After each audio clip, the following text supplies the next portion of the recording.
Hi friends, welcome to my YouTube channel rough notes. ఈ రోజు మనం మన రఫ్ నోట్స్ లో రీజనింగ్ లో ఒక టాపిక్ డిస్కస్ చేయబోతాం. నిన్న ఫ్రెండ్స్ మ్యాథమెటిక్స్ లో ఒక టాపిక్ డిస్కస్ చేసాం. అంతకుముందు క్వాంటిటేటివ్ యాప్టిట్యూడ్ లో చాలా టాపిక్స్ ఉన్నాయి వీడియోలో. ఎవరైనా వీడియో చూడకపోతే వీళ్ళ వీడియోస్ ని చూడండి ఫ్రెండ్స్, చూసి రండి. సో ప్లీజ్ ఫ్రెండ్స్ లైక్ చేయండి. సో ఇంకా వెళ్ళిపోదాం ఈ రోజు టాపిక్ లోకి. ఆ టాపిక్ ఏంటంటే బ్లడ్ రిలేషన్స్. సో రీజనింగ్ లో బ్లడ్ రిలేషన్స్. సో చాలా ఎగ్జామ్స్ లో, బ్యాంక్ ఎగ్జామ్స్ తో పాటు చాలా ఎగ్జామ్స్ లో సో దీనికి చాలా మంచి వెయిటేజ్ ఉంది. సో మినిమం 5 to 10 క్వశ్చన్స్ దీని నుంచి అడిగే అవకాశాలు ఎక్కువనే ఫ్రెండ్స్. ఓకేనా? సో అయితే అసలు ఏంటి రీజనింగ్ లో బేసిక్స్ ఏంటి, ఎలా చేయాలి, సో ఈ బ్లడ్ రిలేషన్స్ ని ఎలా సాల్వ్ చేయాలి ఏంటి అని చెప్పి కొంచెం చూద్దాం ఫ్రెండ్స్. ఓకేనా? అయితే ఇందులో ఏముంటాయి, ఇందులో బ్లడ్ రిలేషన్ అంటే ఫస్ట్ ఉండేది male, female and couples, childrens. ఈ బేసిక్ తెలుసుకుంటే అవుతుంది. సో మేల్స్ ని ప్లస్ సింబల్ రిప్రజెంట్ చేస్తారు అండ్ ఫీమేల్స్ ని మైనస్ తో రిప్రజెంట్ చేస్తారు. కపుల్ ని ఇలా ఇలా డబుల్ యారో తో రిప్రజెంట్ చేస్తారు. చిల్డ్రన్స్ ని ఈ డబుల్ యారోకి ఇలా చిల్డ్రన్స్. ఓకే, ఇది male, female, couple and childrens. Nephew అంటే మేనల్లుడు, నీస్ అంటే మేనకోడలు. ఓకేనా? సో మనం ఇంగ్లీష్ కావాలని చెప్పి ఇంగ్లీష్ లో కూర్చున్నాం చెప్పి ఇలా పెట్టుకున్నాం. Next maternal and paternal. So maternal అంటే మదర్ సైడ్, పెటర్నల్ అంటే father side. So maternal uncle, maternal sister, maternal అంటే మెటర్నల్ అంతా మదర్ సైడ్, పెటర్నల్ అంతా ఫాదర్ సైడ్. ఓకేనా? సో ఇది మినిమం బేసిక్స్ ఇవి. సో ఇక్కడ ప్లస్ మైనస్ అనేది మీ ఇష్టం. సో మీరు మేల్ ని ఏ సింబల్ తో ప్లస్ మైనస్ అవసరం లేదు. సో మేల్ ని ఇలా, ఫీమేల్ ని ఇలా. సో మీరు ఎలా కావాలంటే అలా సో మీరు రిప్రజెంట్ చేసుకోవచ్చు. సో నాకు ఈజీగా ఉంటుందని చెప్పి నేను ప్లస్ మైనస్ తీసుకుంటున్నా. బట్ మీరు ఎలా కావాలంటే అలా చేసుకోవచ్చు. దానికి ఏమి అది రూల్ అని ఏం లేదు, మీ ఇష్టం వచ్చినట్టు చేసుకోవచ్చు. అయితే ఈ మినిమం బేసిక్స్ తో, ఈ జస్ట్ మినిమం బేసిక్స్ తో మనం చూడండి, మనం ఎలా వాడిచ్చిన ఫజిల్ ని, వాడిచ్చిన ఆ బ్లడ్ రిలేషన్ ని ఎలా సాల్వ్ చేద్దాం చూద్దాం. ఓకేనా? ఫస్ట్ చూడండి. సో ఇది ఫస్ట్ ఇలా క్వశ్చన్ చేసి దీని కింద ఒక 5 క్వశ్చన్స్ అడుగుతారు. బట్ సాల్వ్ చేసే ముందు ఫస్ట్ మనం క్వశ్చన్ ని సాల్వ్ చేసుకోవాలి, ఒక ఫ్యామిలీ డయాగ్రామ్ వేసుకోవాలి. దాని నుంచి మనం మిగిలిన క్వశ్చన్ సాల్వ్ చేద్దాం. ఫస్ట్ చూడండి, G is the mother of F, who is spouse of D. First direct question రాగానే వేసేయండి, G is mother of F. G F కి మదర్. ఓకేనా? సో జీ ఎఫ్ కి mother. So G lady. So G is mother of F. Okay, so G is mother of. ఓకేనా? So G is mother of F. F male ఆ female అని మనకి ఇంకా తెలియదు కాబట్టి ఇక్కడే మెయిలేదు. సో జీ మదర్ కాబట్టి ఫీమేల్, అండ్ ఇక్కడ ఫాదర్ ఎవరో తెలియదు కాబట్టి ఇలా ఉంచాం. Next question, G is mother of F, who is spouse of D. F who is spouse of D అంటే డి యొక్క స్పౌజ్ ఎఫ్ అంటే ఇలా వేసుకోవచ్చు, డి. బట్ ఎవరి మేలు ఎవరి ఫీమేల్ ఇంకా తెలియదు, అప్పుడు వేయొద్దు, తర్వాత చేద్దాం. M is the daughter of D. So చూడు, M is daughter of D. M is daughter of D. M is daughter of D అంటే ఎం డి యొక్క కూతురు అంట కాబట్టి ఎం జెండర్ తెలుసు కాబట్టి మైనస్ చేసుకోండి. M is daughter of D. Who is only brother of C. So M is daughter of D. M is daughter of D, who is only brother of C. So అంటే ఈ D brother అంట, only brother of C. C కి only brother అంట. ఓకేనా? So M is daughter of D, who is only brother of C. So D male అయితే F female అవుతుంది. ఓకేనా? అర్థమైందా? So M is daughter of D, who is only brother of C. C కి ఒకే brother అంట, అది D. Okay, so next, E son of G. E is son of G. E is son of G. E is son of G, who is married to H. So G అనేది H ని marriage చేసుకున్నంట కాబట్టి H ఇక్కడ male అవుతుంది. ఓకేనా? So ఇలా మనం తెలిసేంత వరకు జెండర్ మైనస్ ఆ ప్లస్ అని రాయకూడదు, అంతవరకు వెయిట్ చేస్తూ ఉండాలి. So who is married to H and A is the niece of C. A is niece of C. చూడండి, A is the niece of C. C కి నైస్ ఏ అంటే ఇక్కడ ఏ రాయొచ్చు, లేదా ఇంకోటి రాయొచ్చు, బట్ ఇక్కడ రాద్దాం. C, A is the niece of C. Niece అంటే మైనస్. ఓకేనా? సో నైస్ అంటే ఏంటి, మ్యాన్ ఆఫ్ గోల్డ్ అర్థం. So A is niece of C. ఇలాగా చూడండి, ఇక్కడ బ్రదర్ డాటర్ అయినా సిస్టర్ డాటర్ అయినా ఇంగ్లీష్ లో నైస్ అని అంటారు. బట్ తెలుగులో బ్రదర్ డాటర్ ని సిస్టర్ డాటర్ ని వేరే ఉంటారు, బట్ ఇంగ్లీష్ లో బ్రదర్ డాటర్ ని సిస్టర్ డాటర్ ని నైస్ అని అంటారు. ఓకేనా? So who has A is niece of C, who has no sisters. So C కి సిస్టర్స్ ఎవరు లేరంట. So who is niece of C. C కి సిస్టర్స్ ఎవరు లేరంట. Okay, so T is the father of D. So T is father of D అంటే ఇక్కడ T చూడండి, T is father of D. T is father అంటే ఇక్కడ D father అంతే కదా. T is father of D and has no daughters. So T కి daughters లేరు and C కి సిస్టర్స్ అంటే ఏంటి, ఇది కూడా ఖచ్చితంగా మేలే అవుతుంది. ఓకేనా? సో టీ కి టీకి డాటర్స్ లేరు, బట్ టీకి ఇద్దరే కదా, టీకి డాటర్స్ లేరు కాబట్టి ఇక్కడ కూడా మేలే అవుతుంది. ఓకేనా, no daughters. V is the sister law of F. V is the sister law of F. F కి సిస్టర్ లా అంటే ఏమవ్వాలి? ఎఫ్ బ్రదర్ కదా, సో బ్రదర్ వైఫ్ అవ్వాలి, అప్పుడే మాత్రమే వి ఈజ్ సిస్టర్ లా అవుతుంది. ఓకేనా, సో అప్పుడు వి ఫీమేల్ అయితే V is sister law of F. V అనేది ఎఫ్ కి సిస్టర్ లా అనమాట. V sister law of F. G has only 2 childrens. G has only 2 childrens. సరిపోయింది. M is the granddaughter of O. Okay, M is the granddaughter of O. అంటే అంటే ఏంటి అప్పుడు? ఎం అనేది grand daughter. So ఎక్కడ జీకి granddaughter, H granddaughter, T granddaughter, O కూడా grand daughter అంట. ఓ అప్పుడు ఏమవుతుంది? ఫీమేల్ అవుతుంది. కానీ ఎందుకంటే ప్లస్ కాబట్టి మైనస్. ఇది వీళ్ళ ఫ్యామిలీ డయాగ్రామ్. సో మనం దీన్ని బేస్ చేసుకుని ఈ డయాగ్రామ్ వేసుకుని ఇప్పుడు క్వశ్చన్ చూద్దాం. ఓకేనా, సో ఒకసారి వీడియో చూడండి. సో మనం ఎలా ఒక్కొక్కటి వేసుకోవచ్చు. సో మనకి తెలియనంత వరకు జెండర్ రాయకూడదు. ఈ క్వశ్చన్ లో జెండర్ కోసం ఇన్ఫర్మేషన్ లేకపోతే వదిలేయాలి, జెండర్ రాయకూడదు. ఓకేనా, కపుల్స్ వచ్చినా సిస్టర్స్ వచ్చినా కొన్నిసార్లు ఏమంటాడు, సో ఇది మనకి క్లారిటీ ఇవ్వకుండా so O doesn't have any daughters అంటాడు. అప్పుడు ఏమవుతుంది? సి సన్నే అవుతుంది. సో అలాంటి ఇన్ఫర్మేషన్ బేస్ చేసుకుని సో మేల్ ఫీమేల్ అనేది మనం ఫిక్స్ చేసుకున్న తర్వాత అప్పుడు మనం నెక్స్ట్ క్వశ్చన్స్కి వెళ్ళాలి. ఓకే, క్వశ్చన్ చూడండి. ఇది ఇలాగే ఉంటుంది. క్వశ్చన్ చూడండి. How V is related to M. How V ఎక్కడ ఉంది? V how V is related to M అంటే ఎం కి వి ఏమవుతుంది? How V is related to M. English లో ఎప్పుడు బ్యాక్ నుంచి రావాలి. ఎం కి వి ఏమవుతుంది? ఎం కి వి ఏమవుతుంది? ఆంట్ అవుతుంది. ఓకేనా, ఎం కి వి ఏమవుతుంది? ఆంట్ అవుతుంది. ఏ ఆంట్ అవుతుంది? మెటర్నల్ ఆంట్ అవుతుంది. అమ్మ సైడ్ ఎం వాళ్ళ mother F. So F side relatives కాబట్టి వాళ్ళు మెటర్నల్ ఆంట్. ఓకేనా, మెటర్నల్ ఆంట్ అవుతుంది. ఓకేనా, next how many female members are there in the family. ఫ్యామిలీలో ఎంతమంది ఫీమేల్ ఉన్నారు? ఓ 1 2 3 4 5 6 టోటల్ 6 మెంబర్స్ ఉన్నారు. ఓకేనా, D answer D. Total 6 members ఉన్నారు ఫీమేల్ మెంబర్స్. ఓకేనా, నెక్స్ట్ క్వశ్చన్ చూడండి. సేమ్ దాని మీద క్వశ్చన్స్ అండి. ఓకేనా,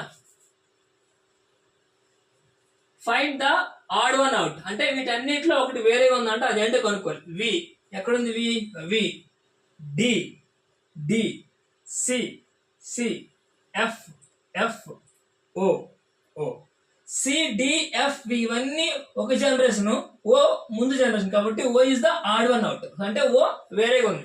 ఇవన్నీ ఒక జనరేషన్, ఓ అనేది వేరే జనరేషన్ కాబట్టి ఓని ఆడ్ వన్ అవుట్ చేస్తాం. ఓకేనా, next how is F's mother in law related to T. How is F's mother in law. F's mother in law ఎవరు? O. How is O related to T. T ఎక్కడ ఉంది? T. How is O related to T. ఎవరు? Wife అంతే కదా. ఓకేనా, wife. How is F's mother in law related to T. Wife. Next who among the following is the sibling of F. F కి ఎవరు? F కి sibling ఎవరు? ఈ. Okay, F sibling ఎవరు? ఈ. ఎఫ్ సిబ్లింగ్ ఈ. ఓకేనా, సో ఇలా మనం ఫ్యామిలీ డయాగ్రామ్ వేసి దాని నుంచి క్వశ్చన్స్ సాల్వ్ చేసుకోవడానికి మనం ట్రై చేయాలి. సో ఇలాంటి కొంచెం ప్రాక్టీస్ చేస్తే మనకి చాలా క్లారిటీ వస్తుంది. సో మనకి ఇన్ఫర్మేషన్ వచ్చేంత వరకు మేలా ఫీమేల్ అని ఎక్కడ వేయకూడదు. ఓకేనా, సో ఇది. సో ఇలా మనం ఈ క్వశ్చన్స్ ని సాల్వ్ చేసుకోవచ్చు. ఓకేనా ఫ్రెండ్స్, నెక్స్ట్ చూడండి. నెక్స్ట్ ఇంకో ఫజిల్. దీన్ని ఫజిల్ అని అంటారు, బట్ బ్లడ్ రిలేషన్షిప్ ఫజిల్. ఓకేనా, Gaurav is the son of Shashi. Okay, చూడండి. Gaurav is the son of Shashi. Shashi son Gaurav అంట. ఇక్కడ Shashi son Gaurav. So son కాబట్టి ప్లస్ చేసుకోండి. ఓకేనా, next Heer is the father of Manu. గుర్తుపెట్టుకోండి, హీర్.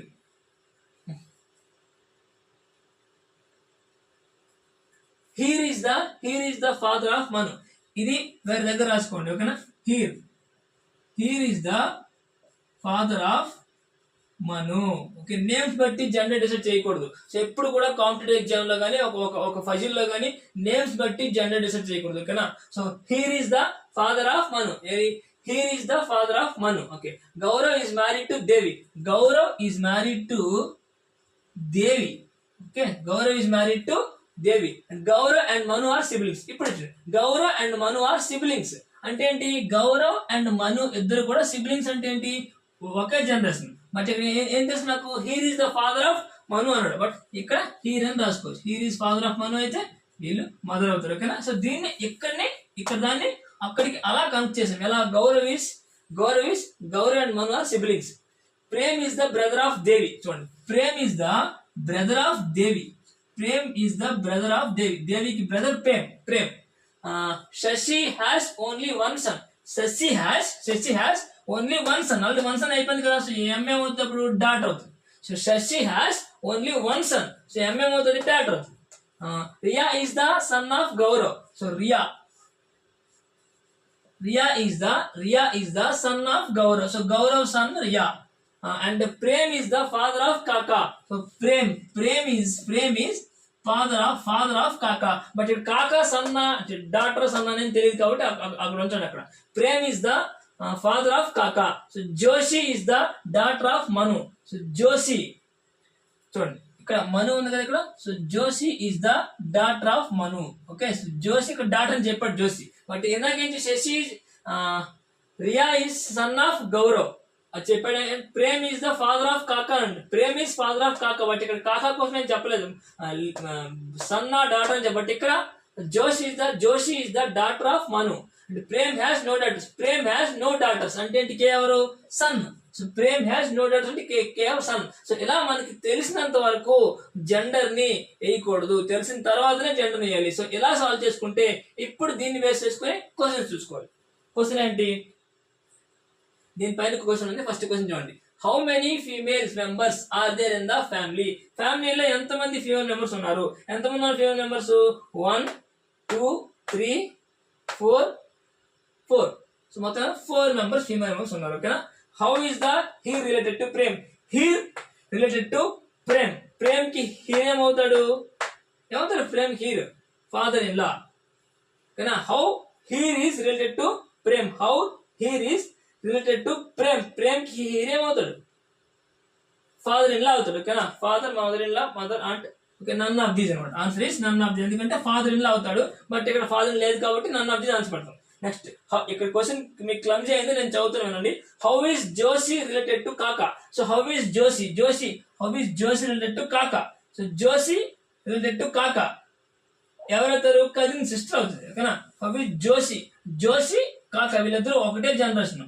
చూడండి ఇక్కడ నుంచి ఇక్కడికి ఉంది. So Joshi is related to Kaka ఎవరైతారు? కజిన్ సిస్టర్ అవుతారు. ఓకేనా. సో ఎలా సాల్వ్ చేసుకోవాలి? నెక్స్ట్ దీనిపైన క్వశ్చన్ ఉన్నాయా? Okay, next question. ఓకేనా. సో ఇలా ఫస్ట్ మనం ఇది సాల్వ్ చేసుకున్నాక ఇలా దీన్ని మ్యాటర్ ని సాల్వ్ చేసాక దానిపైన క్వశ్చన్స్ ని ఈజీగా చేయొచ్చు. ఫస్ట్ ఈ మ్యాటర్ ని సాల్వ్ చేయడం అనేది పెద్ద టాస్క్. బట్ ఏంటంటే అందులో ఒకటి కండిషన్ ఏంటంటే అంటిల్ అండ్ అన్లెస్ చాలా క్లియర్ గా తెలిసేంత వరకు సో మీరు జెండర్ ని ఫిక్స్ చేయకూడదు. సో జెండర్ ని ఫిక్స్ చేస్తున్నాము అంటే ఖచ్చితమైన ప్రూఫ్ ఉండాలి. మరి ఏమనాలి? జీ హ్యాస్ నో సన్స్ అని అంటే జీ కులంలో డాటర్స్ అవుతారు. So G has no daughter అంటే జీ కులంలో సన్స్ అవుతారు. సో అలా సో చాలా జాగ్రత్తగా జెండర్ ని ఫిక్స్ చేయాలి. ఓకేనా. Next gender of sums. So ఇలా ఇచ్చేసి X plus Y means Y is the brother of X. X question mark Y means X is the daughter of Y. X apostrophe Y means Y is the sister of X. X by Y means X is son of Y. So X dollar Y means X is the father of Y. X and Y means X is the mother of Y. అలా ఇచ్చేసి so which are the following can be derived from the given expression B. ఇది ఓకేనా. ఇది ఇచ్చాడు. First మనం దీని నుంచి diagram వేసుకోవాలి. First B dollar A. ఇక్కడ ఎక్స్ డాలర్ వై అంటే ఏంటి? X is the father of Y, that is B is the father of A. అలా వేసుకోండి. First B is the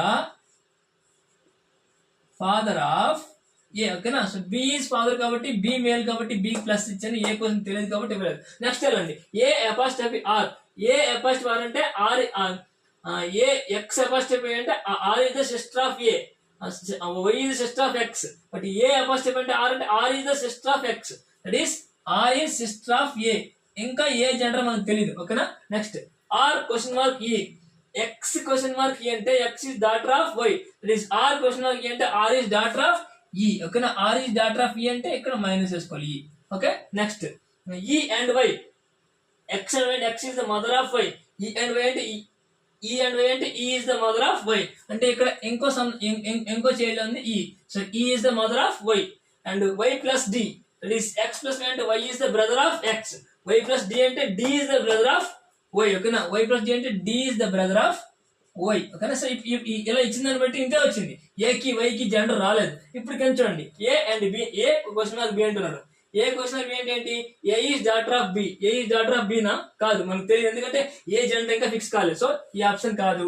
and B option. Y apostrophe R అంటే X apostrophe అంటే Y X apostrophe Y అంటే Y is the sister of X, that is Y R is the sister of Y, R is sister of Y, correct కదా, R is sister of Y, so second ఇది correct అవుతుంది. And third చూడండి A by E, A by అంటే A is son of Y, A by E, A is Sanna, so A Sanna daughter మనకి ఇంకా fix కాలేదో తెలియదు. Next D plus R అంట, X plus Y అంటే Y is brother of X, so D plus R అంటే D is brother of R, ఓకేనా, ఇది కూడా రైట్ అవుతుంది. సో డి ప్లస్ ఆర్ అంటే D plus R, so Y is brother of X, D plus R అంటే R is brother of X, R is sister of X not brother of X, so ఇది కూడా wrong అవుతుంది. So second ఒకటే right అవుతుంది, ఓకేనా. So అంటే ఏం లేదు, ఇలా ఇచ్చేసి ఇలా సాల్వ్ చేయమంటాడు, మనం దాన్ని బట్టి ఒక్కొక్క క్వశ్చన్ కి మారిపోతూ ఉంటది, ఓకేనా.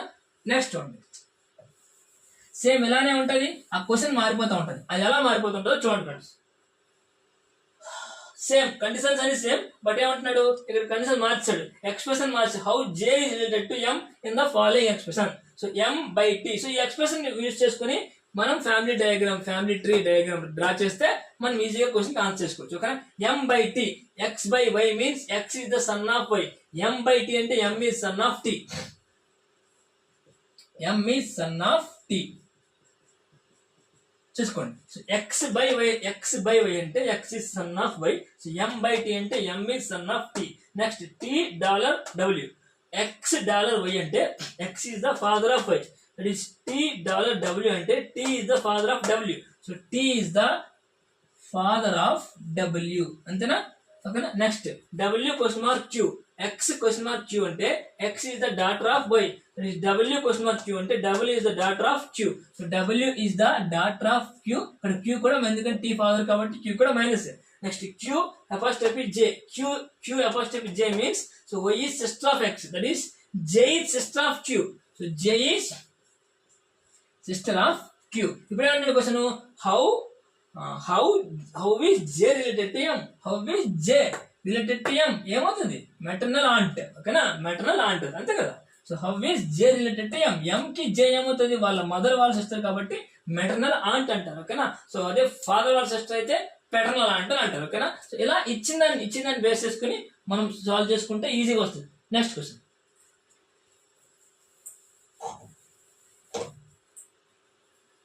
నెక్స్ట్ ఎక్స్ప్రెషన్ ఏంటి, how is M related to V in the expression V by F, ఇది ఎక్స్ప్రెషన్, దీన్ని బేస్ చేసి మనం డయాగ్రామ్ వేద్దాం, అది ఎలా చూడండి. V by F, X by Y అంటే X is the son of Y, so V by F means V is the son of F, so F ఎక్కడ పెట్టి so V is the son of X, so V ఒక్కటే sun, ఇప్పుడు mother ఆ father అని తెలియదు F, so దాన్ని అలా ఉంచండి. Next F apostrophe D, so X apostrophe D అంటే Y is sister of X, that is F apostrophe D is sister of F, అంటే D is sister of F, D is sister of F, so D sister, ఇంకా F కోసం తెలియదు. And D plus H అంటే X plus Y అంటే Y is brother of X, D plus H అంటే H is brother of D, so H is brother of D, H is brother of D, H is brother of D, ఓకేనా, H is brother of D. And H dollar O, X dollar Y అంటే X is father of Y, so H dollar O అంటే H is father of O, that is H is father of O, ఇక్కడ O అంటారు, H అనేది father, H is father of O. Next O question mark M, that is X question mark Y, X is daughter of Y, O question mark M means O is daughter of M, so O అనేది daughter ఎవరు ఎం, ఎం అంటే మళ్ళీ wife, H వాళ్ళ wife, ఓకేనా, ఎం అయిపోయింది. ఇప్పుడు ఏంటి how M related to V, how M అంటే female V, so how M related to V చెప్పండి, how M related to V, so ఇక్కడ నుంచి వెళ్తే ఆంట్ అవుతుంది కానీ పెటర్నల్ అంట మెటర్నల్ అంట, ఎఫ్ యొక్క జెండర్ మనకి తెలియదు, so the answer is cannot be determined, okay. So అంటే మనం సాల్వ్ చేయలేము, ఎందుకంటే ఇంకా డేటా ఇంకా ఫుల్ గా కావాలి, ఎందుకంటే ఎఫ్ కి జెండర్ ఇంకా మనం దీని ప్రకారంగా డిసైడ్ చేయలేకపోతున్నాం, సో చేయలేకపోతున్నాం అంటే సో ఖచ్చితంగా ఆన్సర్ మనం చేయలేము, సో కాన్ బి డిటర్మైన్ అని మనం పెడతాం, ఓకే. సో ఇలా కొంచెం ఈజీగా కొంచెం ఆలోచించుకుంటే సో ఈ సమ్స్ చాలా ఈజీగా సాల్వ్ చేయొచ్చు. ప్రతి ఎగ్జామ్లో ఇప్పుడు ఏపీ టెట్ ఎగ్జామ్ కానీ, డిఎస్సి ఎగ్జామ్ కానీ, RRB exams, SSC exams, SS, CGL, CHSL, MTS and RRB రైల్వేలో ఎన్టీపీసీ ఏఎల్పి అండ్ అన్ని బ్యాంక్స్ ఎగ్జామ్స్ లో కూడా సో ఇలాంటి ఈ టాపిక్ బేస్ చేసుకొని క్వశ్చన్స్ ఉంటాయి. But the level is different, ఒక్కొక్క ఎగ్జామ్ ఒక లెవెల్ ఉంటుంది. But the basic is same. మీరు దీన్ని పట్టుకొని ప్రాక్టీస్ చేస్తే ఆ అన్ని ఎగ్జామ్స్ రాయడానికి మీరు ఎలిజిబుల్ అండ్ క్యాపబుల్ అవుతారు. ఓకేనా? So next question. So thank you friends. So ఈ రోజు రీజనింగ్ లో ఒక టాపిక్ కవర్ చేసాం. సో నెక్స్ట్ రేపు అర్థమెటిక్ లో, క్వాంటిటీ యాప్టిట్యూడ్ లో ఒక టాపిక్ కవర్ చేద్దాం. అలా డే బై డే ఒక టాపిక్ కవర్ చేసుకుంటూ అండ్ జీకే కూడా కవర్ చేద్దాం. ఓకేనా? So thank you friends. Like చేసుకోండి, షేర్ చేసుకోండి అండ్ వీడియోని ఫస్ట్ నుంచి లాస్ట్ వరకు ఫుల్ గా చూడండి. అండ్ ప్లీజ్ ఫ్రెండ్స్ సబ్స్క్రైబ్ చేసుకుని బెల్ ఐకాన్ క్లిక్ చేయండి. సో నా వీడియోస్ అన్ని డైరెక్ట్ గా మీ ఫోన్ లోకి వస్తాయి. Thank you so much.